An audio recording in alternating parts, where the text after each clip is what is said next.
تو ہم آپ کو معاف کرنے کا سوچ سکتے ہیں، اور اگر یہ تحریک کامیاب نہیں ہوتی تو سنگین نتائج دیکھنے پڑیں گے پاکستان کو. مجھے آپ بتائیں. اور یہ آپ خط پڑھ چکے ہیں؟ میں نے خود پڑھا ہے خط، میرے پاس تھا، اور میں نے جو ہے وہ سیل بند لفافے میں قومی اسمبلی کی طرف سے چیف جسٹس آف پاکستان کو بھجوایا، ان کے سیکرٹری نے باقاعدہ وہ ریسیو کر لیا. آپ نے صرف یہ خط بھیجا ہے یا کیبنٹ کے اور این ایس سی کے منٹس بھی بھیجے اور جو لاسٹ کیبنٹ ہے اس کے بھی منٹس بھیجے اور فیصلہ بھیجا ہے، اور اس پہ ڈیمانڈ کیا کیا آپ نے؟ دیکھیں میں نے وہ پورا مراسلہ جو جس طرح مجھے آیا تھا وہ مراسلہ میں نے دوبارہ سیل لفافے میں بند کیا ہے اور ان کو بھیجا ہے کہ آپ خود دیکھیں. وہ جو رولنگ اگر میں نے دی تھی تو میں نے وہ جو سلامتی کونسل جو ہے ہماری یہاں پہ کمیٹی جو ہے اس نے باقاعدہ اس کو قومی سلامتی کمیٹی نے انڈوز کیا ہوا ہے، اس کو وفاقی کابینہ نے انڈوز کیا ہوا ہے، اس کو قومی اسمبلی کی سلامتی کمیٹی نے انڈوز کیا ہوا ہے. میں اس کی طرف آتا ہوں ناظرین. جو deputy speaker Qasim Khan sorry نے اس بات دوبارہ خط جب لہرایا اور بتایا کہ اب یہ خط ان کے پاس ہے 11 تاریخ کو، کیا کہا قومی اسمبلی پہ، فلور آف دا پارلیمنٹ پہ، آئیے دیکھتے ہیں.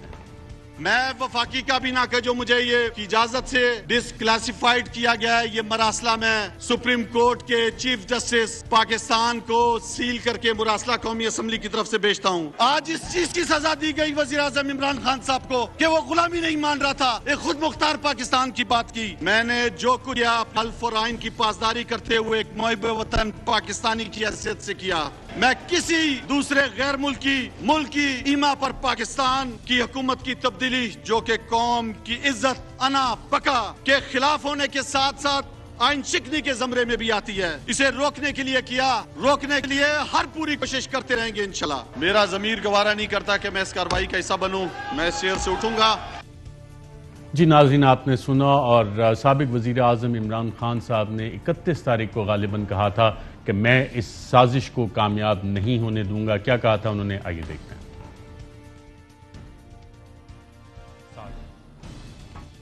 اگر آپ کا یہ خیال ہے کہ یہ سازش کو کامیاب ہونے دیں گے، میں اس کے سامنے کھڑا ہوں گا. میری یہ اپنی قوم سے کمٹمنٹ ہے، جب تک میرے میں خون ہے میں اس کا مقابلہ کروں گا. میں یہ چاہتا ہوں کہ ایک لوگوں کا، ایک غدار کی آپ شکل یاد رکھنا. اور یہ اگر آپ کا کسی کا خیال ہے کہ عمران خان چپ کر کے بیٹھ جائے گا، کسی خوش فہمی میں نہ رہے. میرے میں اللہ نے مقابلہ کرنے کی صلاحیت دی ہے، ساری زندگی میں نے مقابلہ کیا ہے. میں کسی صورت اس سازش کو کامیاب نہیں ہونے دوں گا.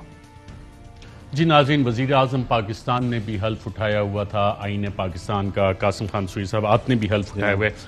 جب آپ نے یہ خط پڑھا اور نیشنل سیکیورٹی کمیٹی جس کا آپ ذکر کریں اس میں بڑا واضح لکھا ہوا ہے کہ کمیٹی اس نتیجے پہ پہنچی کہ یہ کمیونیکیشن پاکستان کے اندرونی معاملات میں انٹرفیرنس ہے، مداخلت ہے، جو کہ کسی بھی صورت قابل قبول نہیں ہے.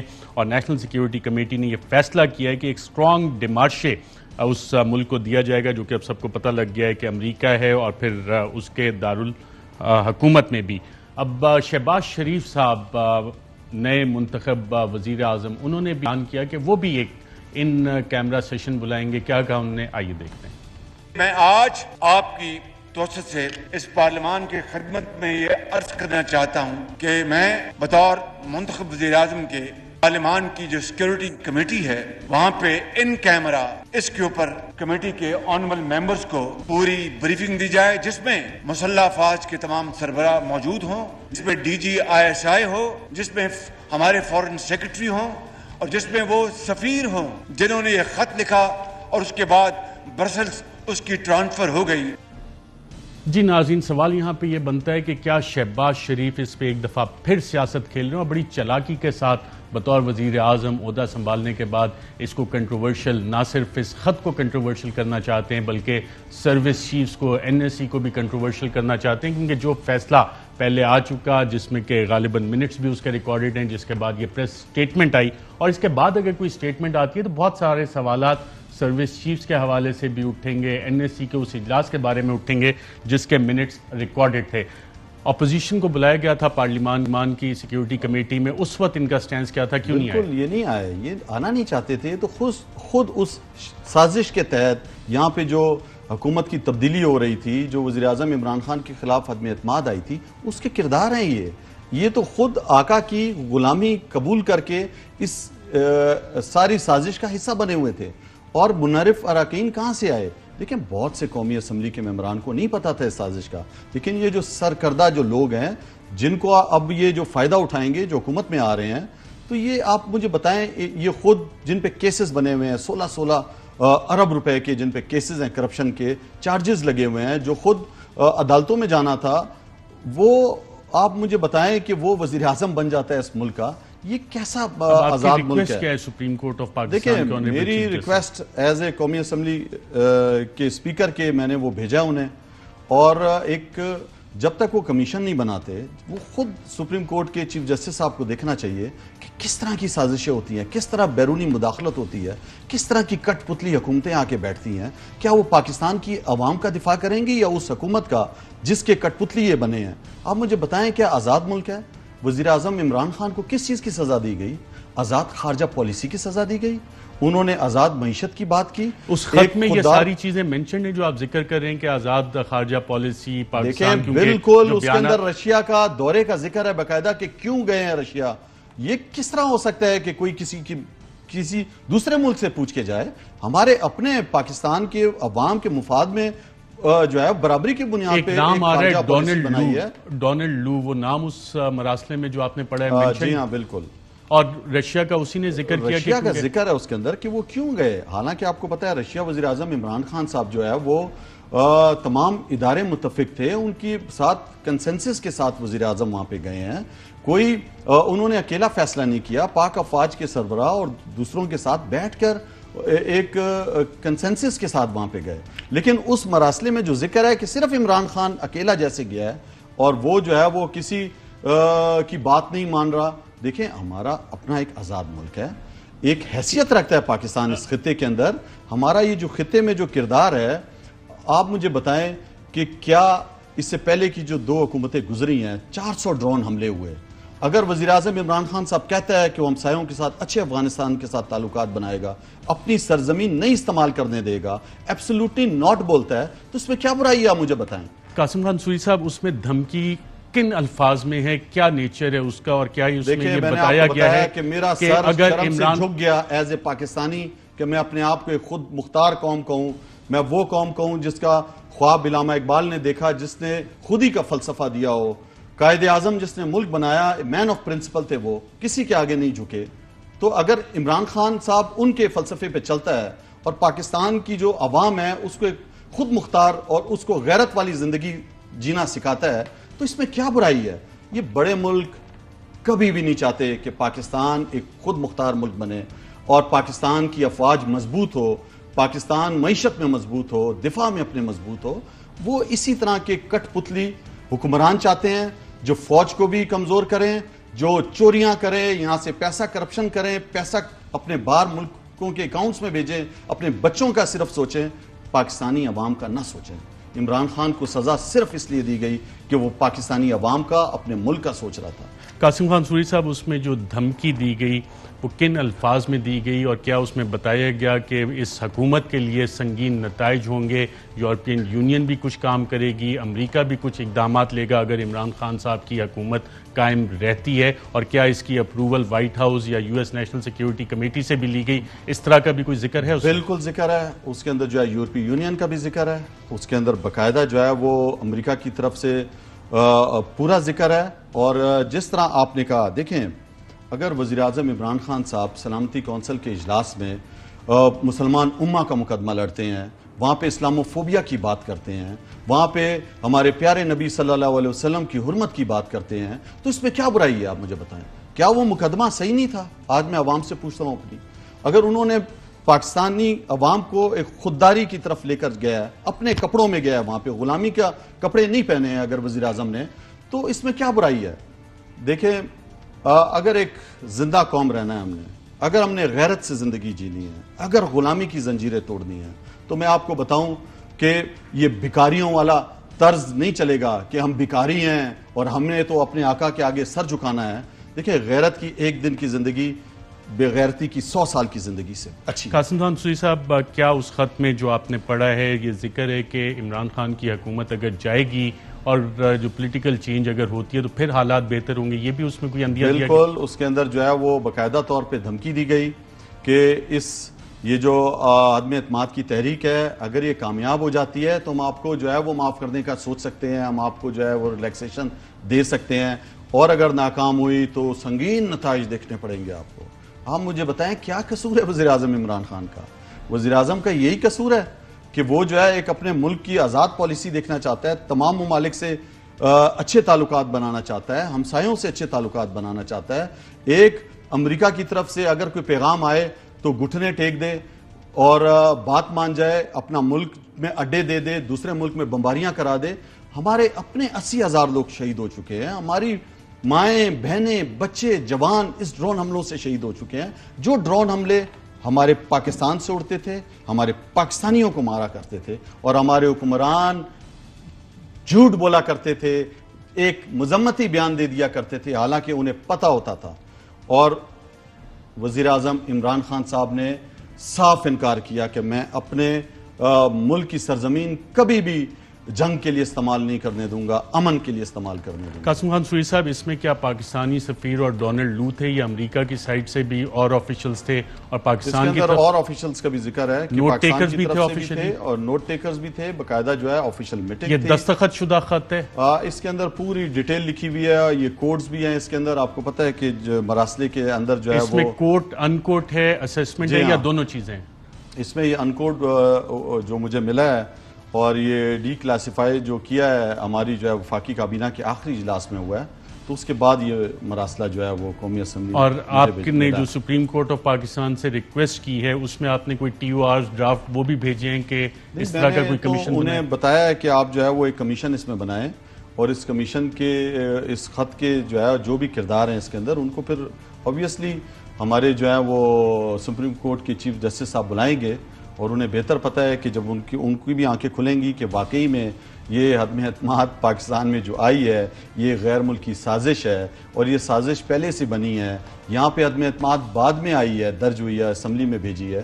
تو یہ سارے میں سمجھتا ہوں کہ میں نے تو جو وزیر اعظم کے انتخاب کا جو مرحلہ تھا، آپ یقین کریں میرا ضمیر گوارا نہیں کر رہا تھا کہ میں اس کارروائی کا حصہ بنوں، میں اٹھ کے چلا گیا اس کارروائی سے۔ اور وزیر اعظم عمران خان نے استعفیٰ بھی دیا، اپنی حکومت کری۔ ناظرین آپ کو یاد کراتے ہیں جب میمو کیس ہوا تھا تو اس وقت کالا کوٹ پہن کے، اگر دل راجہ آپ کو یہ ویژول دکھا سکیں، کالا کوٹ پہن کے نواز شریف خود سپریم کورٹ آف پاکستان گئے تھے، اور میمو جو میمورینڈم تھا جو ایڈمرل مائک ملن کو لکھا گیا تھا، نہ اس پہ کوئی تاریخ تھی نہ اس پہ کوئی دستخط تھا، اور سپریم کورٹ آف پاکستان نے اس کے اوپر باقاعدہ ایک جوڈیشل کمیشن بنایا۔ اس جوڈیشل کمیشن کی سربراہی کر رہے تھے آنریبل جسٹس قاضی فائز عیسیٰ صاحب، اور جو آنریبل جسٹس قاضی فائز عیسیٰ اور دیگر ممبران جو اس میں شامل تھے، ان کی باقاعدہ فائنڈنگ آئی اس انڈیٹڈ انسائنڈ صفحے کے اوپر کہ میمورینڈم ایک حقیقت تھا، اور حسین حقانی نے پاکستان سے غداری کی۔ آنریبل جسٹس قاضی فائز عیسیٰ کی یہ فائنڈنگ تھی، اس حوالے سے یہ ریکارڈ پہ موجود ہے۔ آپ نے ٹویٹ کی کہ میمو کمیشن کا طرز کا ایک کمیشن بنایا جائے، اس پہ تو دستخط بھی کوئی نہیں تھے، یہ سرکاری دستاویز ہے، تمام چیزیں اس میں آفیشیل ریکارڈ کے تحت پروو ہو رہی ہیں، اور اس لیے آپ میرا اصل میں مقصد ہے کہ تحقیقاتی یہ کمیشن بنایا جائے سپریم کورٹ کا، اور وہ باقاعدہ اس کی تحقیقات کرے، نہ کہ جو ابھی جو اس سازش کے تحت، غیر ملکی سازش کے تحت جو کردار اب پاکستان کی حکومت میں آئے ہوئے ہیں، وہ کرپٹ مافیا جو آج حکومت میں بیٹھ گیا ہے اور وزیر اعظم اور عہدے سنبھال رہا ہے، اگر وہ تحقیقات کریں گے تو آپ مجھے بتائیں وہ کیا تحقیقات ہوں گی۔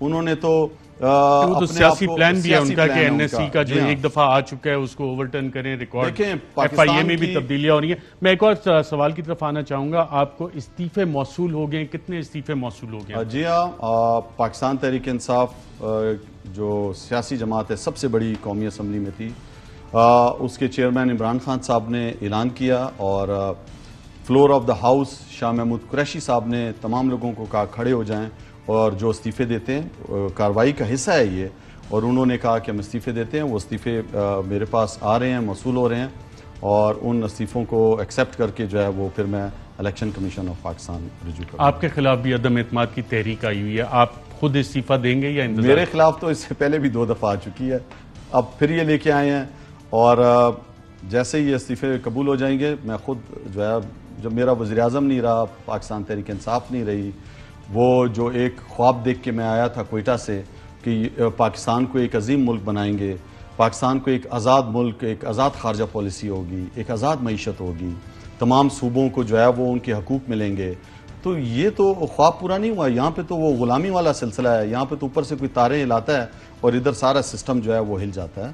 تو انشاءاللہ اس کے خلاف جس طرح عوام نکلی ہے، دیکھیں آپ جس طرح وزیراعظم عمران خان صاحب خود بھی نہیں نکلے، ان کی کال پہ جسٹ پورا پاکستان نکلا ہے. یہ ایک تسکین کا باعث ہے کہ پاکستان کی عوام سمجھ چکی ہے کہ اس طرح آزادی کے لیے جدوجہد کرنی پڑے گی، باہر نکلنا پڑے گا. اور ان غلاموں کو، یہ بہت کمزور ہے، میں آپ کو بتاؤں، یہ بکے ہوئے لوگ ہیں، یہ کرپٹ لوگ ہیں، ان کو اپنا مفاد عزیز ہے، عوام کا مفاد عزیز نہیں ہے. یہ چال چل کے دوسروں کے اشاروں پہ آتے ہیں. میں آپ کو یقین دلاتا ہوں کہ اگر عوام کھڑی ہو گئی، اور انشاءاللہ کھڑی ہو رہی ہے، آپ دیکھنا ان کا عبرت کا نشان بنیں گے یہ لوگ. یہ جو پاکستان کے ساتھ کھیل رہے ہیں، کھلواڑ کر رہے ہیں ہمارے اس ملک کے ساتھ، اور یہ سمجھتے ہیں کہ بس ہمارا ہی 2-3 ہی خاندان ہیں جو بس اس ملک میں حکمرانی کر سکتے ہیں، باقی میرے جیسا ایک عام آدمی پاکستانی جو ہے وہ صرف ان کی غلامی کرے گا. تو میں آپ کو بتاؤں کبھی بھی ہم ان کی غلامی نہیں کریں گے، جدوجہد کریں گے انشاءاللہ. عوام کے پاس جائیں گے، اور عوام سمجھدار ہو گئی ہے، عوام نکل رہی ہے اپنے حق کے لیے. قاسم خان سوری صاحب، بہت شکریہ پروگرام کے سیگمنٹ شرکت کرنے کا. جی ہاں ناظرین، پاکستان کی عزت دار غیور عوام نکل پڑی ہے اپنی ذہنی غلامی کی جو زنجیریں ہیں وہ توڑنے کے لیے. اور جو مراسلہ جس طرح ڈپٹی اسپیکر قومی اسمبلی قاسم خان سوری نے بتایا، جنہوں نے خود یہ خط پڑھا ہے، اس میں کیا چیزیں وہ honourable chief justice of Pakistan کو موصول ہو چکا ہے، اس کی باقاعدہ ریسیونگ آ چکی ہے. اس پہ کیا کارروائی ہوگی وہ آنریبل چیف جسٹس صاحب یقیناً اس پہ جو بھی اقدامات لیں گے اس سے قوم کو ہم آگاہ کریں گے. یہاں پہ ناظرین ایک وقفہ لیتے ہیں، وقفے کے بعد دوبارہ آپ خدمت میں حاضر ہوتے ہیں اور بات کریں گے کچھ ایف آئی اے میں تبدیلیاں، ایف آئی اے کے اختیارات، اور کچھ پکڑ دھکڑ کا سلسلہ بھی ہو رہا ہے. کچھ لسٹوں پہ نام ڈالے گئے، رات 1:45 پہ کس کے حکم سے ڈالے گئے سفارتی پاسپورٹ نواز شریف کے لیے. ایک وقفے کے بعد ویلکم بیک ناظرین. سابق وزیر اعظم عمران خان کہہ رہے تھے کہ یہ سارا ڈرامہ ہو رہا ہے NRO 2 کے لیے، اور کچھ ایسے اقدامات کیے گئے کرپشن کیسز میں جس میں ماضی کی تاریخ آپ کو دوبارہ دہرائی جاتی ہوئی نظر آتی ہے. شہباز شریف کا جو asset beyond known sources of income کا 16 ارب کا منی لانڈرنگ کا کیس ہے، اس میں FIA کے ڈائریکٹر محمد رضوان کو 8 اپریل 2022 کو تبدیل کر دیا گیا، لمبی چھٹی پہ بھیج دیا گیا. granted leave on full pay with effect from 11th April 2022 onward on his own request. اکثر ذاتی وجوہات پہ ہوتی ہیں لیکن معاملے پیچھے چل رہے ہوتے ہیں. آج یہ اطلاعات بھی آئیں کہ FIA کی ٹیم جس کو ایک دفعہ پہلے تبدیل کر کے کراچی بھیجنے کی کوشش کی گئی تھی، شہباز شریف نے باقاعدہ ان کو اس کیس میں، جو شہباز شریف صاحب کا کیس ہے، ان کو تبدیل کر کے اب کراچی بھیجا جا رہا ہے، جس مین انویسٹیگیٹنگ آفیسر جو ہیں وہ بھی اس کیس کے شامل ہیں. یہ بھی NRO 2 کی طرح کیا ایک طرف ایک قدم ہے کہ پروسیکیوشن کی ٹیم ہی تبدیل کر دی جائے، IO جو کہ انتہائی اہم گواہ ہوتا ہے اسی کو تبدیل کر دیا جائے. ساتھ ساتھ یہ اطلاعات بھی آئیں کہ سابق کنوکٹڈ وزیر اعظم نواز شریف کو سفارتی پاسپورٹ ایشو کیا جائے. جو اس وقت اشتہاری ایک ملزم اور مجرم بھی ہیں، اسحاق ڈار، ان کو بھی پاسپورٹ ایشو کیا جائے کہ انہوں نے بھی پاکستان آنے ہیں. تو سوال ہے کہ کیا کنوکٹڈ مجرم کو سفارتی پاسپورٹ ایشو ہو سکتا ہے.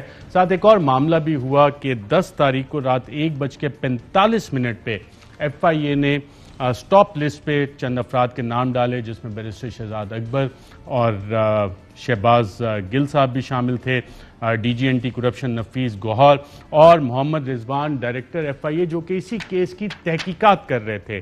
اس حوالے سے ناظرین بات کریں گے. ہمارے ساتھ اسلام آباد اسٹوڈیوز میں موجود ہیں بیرسٹر پنسوٹا صاحب، جنہوں نے آج اسلام آباد ہائی کورٹ میں اس کیس کی پیروی بھی کی، اور ساتھ میں لاہور سے جوائن کر رہے ہیں ابو ذر سلمان خان نیازی صاحب، ماہر قانون ہیں. آپ دونوں کا پروگرام میں شرکت کا شکریہ. پہلے تو بیرسٹر پنسوٹا صاحب، آپ نے اس میں جو آرگو کیا کہ رات 1:45 پہ 10 تاریخ کو انعام PNIL پہ ڈالے، تو کس کے حکم سے ڈالے گئے؟ کچھ جواب ملا؟ میری ارشد صاحب 2-3 سبمیشنز تھی. میرا ایکچولی انٹرسٹ یہ نہیں تھا اور میرے کلائنٹ کا بھی یہ نہیں تھا کہ ہمارا نام یہاں ڈال دیا. وہ کہتے ٹھیک ہے ہم نے پاکستان سے جانا یا نہیں جانا، پرابلم یہ تھی کہ کون سے قانون کے تحت اور کس نے ڈالا ہے. اب قانون جو ہے وہ 27/4/2018 کی ایک پالیسی ہے, بشیر میمن صاحب نے اس کو ایشو کیا ہوا تھا, اور اس پالیسی کے تحت یہ واچ لسٹ, اس کو بلیک لسٹ بھی بولتے ہیں, ون ٹائم سٹاپ لسٹ بھی بولتے ہیں, اس کو ایشو کرنے کے لیے prime minister and the cabinet. میرا سوال صرف اطہر منیلا صاحب سے آج یہ تھا جو میں نے ادھر ریز کیا کہ 1:45 پہ پرائم منسٹر کون تھا پاکستان کا, یہ ہمارے جنرل نالج کے لیے اضافہ اس میں کیا جائے, اور ساتھ ان کی کیبنٹ کون تھی. دوسری بات یہ ہے کہ ایک شخص جس کے اگینسٹ آپ نے ججمنٹس دینی ہے اس پوائنٹ پر, سپریم کورٹ کی ججمنٹ ہے, ہائی کورٹ کی ججمنٹ ہے اسلام آباد, کہ یہ واچ لسٹ بلیک لسٹ جو ہے انلیگل ہیں. اس واچ لسٹ اور بلیک لسٹ کے تحت وہ لوگ ڈل سکتے ہیں PNIL پہ جن لوگوں کے اوپر ریپ کے الزامات ہوں, مرڈر کے الزامات ہوں, یا اینٹی ٹیررزم کے الزامات ہوں. تو میرا پوائنٹ یہ تھا کہ میرے کلائنٹ کے لیے ایک بڑا سٹیگما ہے کہ اس کو آپ اس کیس میں بک کر رہے ہیں, تو اس چیز کو انہوں نے آف کورس مد نظر رکھتے ہوئے ناٹ اونلی سسپینڈ کیا, حالانکہ آپ دیکھیں کیس کل کے لیے فکس ہوا ہے, but this was such grave act on part of the government یا جس کے اوپر بھی, کہ انہوں نے اس کو کل کے لیے فکس بھی کیا اور ساتھ سسپینڈ بھی کیا, اور ان لوگوں کو بھی ریلیف مل گیا جنہوں نے پٹیشن بھی فائل نہیں کی ہوئی تھی. یہ نامعلوم حکومت تھی اس وقت جس نے یہ نام ڈلوا دیا. سر ہم نے تو کہتے ہیں نا وہ کو ورنٹو میں under what authority of law, یہ کون ہے.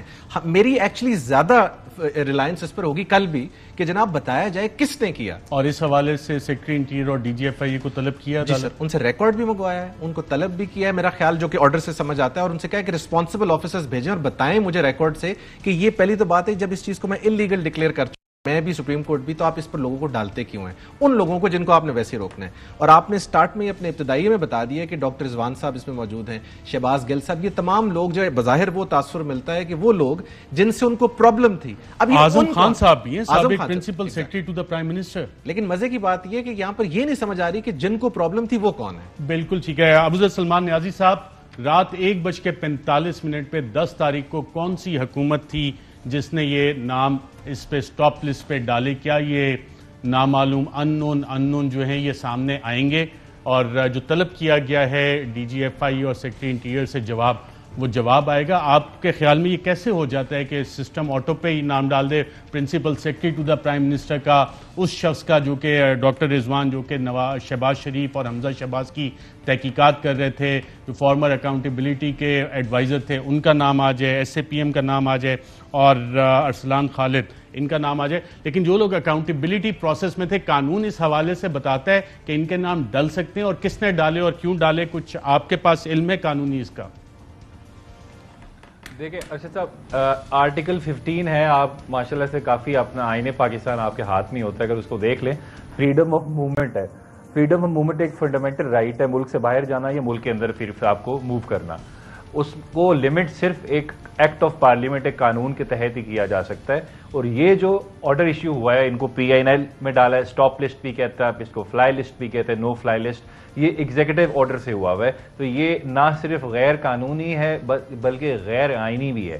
اور یہ اس وقت ایگزیکٹو کون تھا ملک میں جس نے کیا ہے, اور جنہوں نے یہ آرڈر پاس کیا ہے وہ پینلائز بھی ہو سکتے ہیں اس پہ, یا صرف یہی پتہ لگے گا, یا یہ کوئی پینلٹی بھی ہوتی ہے؟ لائٹر نوٹ ارشد صاحب, لائٹر نوٹ یہ ان لوگوں نے کیا ہے جو آج کل ڈائریکشنز دے رہے ہیں چینلز کو کہ پاکستان تحریک انصاف کے جو ہیں وہ جلسے نہ دکھائے جائیں, اور وہی لوگ ہیں جو FIA کو کہہ رہے ہیں کہ جی جو لوگ اپنا فریڈم آف ایکسپریشن ایکسپریس کر رہے ہیں ان کو ان کے گھروں سے اٹھائیں, آربیٹری اریسٹ کریں آپ لوگوں کو, ان کے آرٹیکل 14 ڈگنیٹی وائلیٹ کر کے ان گھروں میں گھس کے لوگوں کو اٹھائیں, ڈرائیں دھمکائیں. یہ وہی لوگ ہیں جو ڈائریکشن دے رہے ہیں لیکن وہ سامنے نہیں آتے, اور اس وجہ سے میرے خیال سے اطہر منیلا صاحب پہ بہت بڑی رسپانسبلٹی ہے. اس کیس کو وہ آگے چلائیں اور وہ پوچھیں کہ کس نے آرڈر کیا تھا, نہیں تو سیکرٹری انٹیریئر اور جو DGFI ہے ان کو پھر جواب دیں عدالت میں آ کے, نہیں تو مس یوز آف پاور کا کیس بنتا ہے.